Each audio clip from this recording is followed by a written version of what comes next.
The property market was running hot. There was this concept of fear of missing out, and people wanted to get in, one way or the other. During the 2013 housing boom, thousands of investors were snapping up apartments straight off the plan. At that time, it's crazy. The market is crazy. The Ralan Group was developing high-rise towers in Sydney and on the Gold Coast, and selling units faster than they could be built. They seem to be able to sell their units where other developers couldn't. A combination of low interest rates and the promise of a great return on deposits was too good to resist. Ralan had a very good reputation in the Chinese community. Many clients, they trust Ralan. They think Ralan is a good company. When Stanley Shi came to Australia 30 years ago, he started out driving taxis before eventually turning his hand to property sales. The sales culture Stanley saw at Ralan was fast and furious. We're working very hard, and their selling skill is very high. They are very quick. They are very strong. Stanley introduced one of his first clients, Leon Chen, to Ralan in 2013. Stanley is like all the other salespeople in Ralan's sales team. They believe their product. Leon was starting up his own steel manufacturing company when he invested with Ralan. For myself, I bought 2 units. Leon paid a $250,000 deposit for his units and even convinced members of his extended family to invest a further $150,000. I also refer 2 of my relatives in China. They bought 1 unit each. The Ralan Group was founded 21 years ago by this man, William O'Dwyer, who was also its sole director. It's exciting to be part of something that's new, that's bold, that's different. Charismatic and stylish, he was all smiles while opening stage 1 of the Ralan Group's flagship project, the Ruby Tower on the Gold Coast, late last year. A special thank you to the media that are here today. I think the Chinese are very big on word of mouth, and I think word of mouth spread. Sydney-based lawyer Matthew Bransgrove did some initial legal work for Ralan several years ago. I met William O'Dwyer in 2012. I spent half a day with him. He had asked for some advice. At one stage, he was the second largest builder of units in New South Wales. But in fact, the whole thing's been revealed as a house of cards. People are typically too willing to trust and believe in a good story. 2 months ago, the Ralan Group imploded, about $500 million in debt. More than 2,000 investors are now left in the lurch. Syed Jahani was appointed as an administrator in July.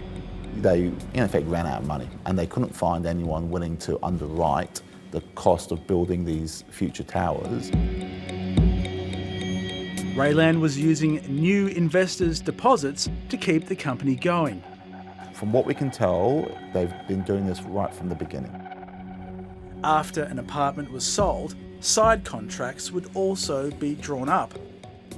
These documents, which are now under investigation by the administrator, allowed Ralan to use each deposit as a loan. The company was essentially borrowing money from its buyers. And that created a massive flow of funds into Ralan, and as long as they kept developing the next project, they always had the next pre-sale going, and allowing that to then continue to fund the working capital for the business. There's no better demonstration of how suddenly Ralan collapsed than this unfinished building in Sydney South. It's unclear when these 318 apartments will be completed, while the administrator tries to work out how much money is left.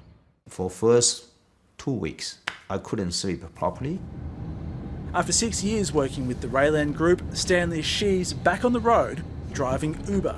I had to make some money, right? the paid mortgage and many bills. A former insider, he's the first to speak out publicly about Ralan. He claims he's owed hundreds of thousands in lost commissions. This is a big tragedy because many of the clients, the money is not easy to make. They give such hope, give such trust to you. So I feel guilty.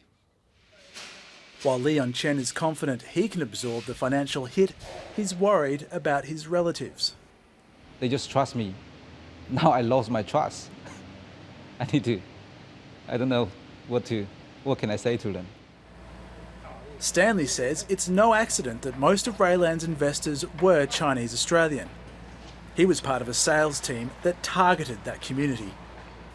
You can find it from the white page, and you can find for any phone book. So the salespeople were just going through the phone book and looking for Chinese names? You see the surname, you can find out.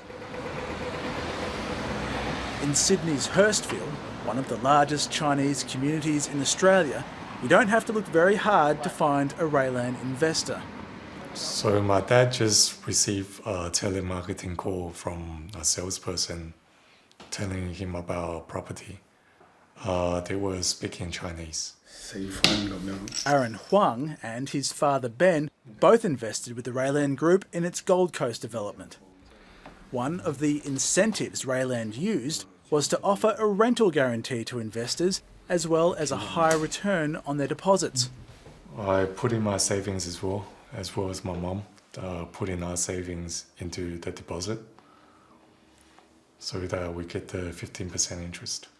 Now it looks like they could lose the lot. In total, it's about 350,000. Matthew Bransgrove is preparing a class action on behalf of investors. What I thought when I first heard that Ralan had gone into administration was that the property downturn was responsible. That's clearly not the case. It was losing money on project after project. Unfortunately, for a lot of the investors, the outcome will be very, very poor.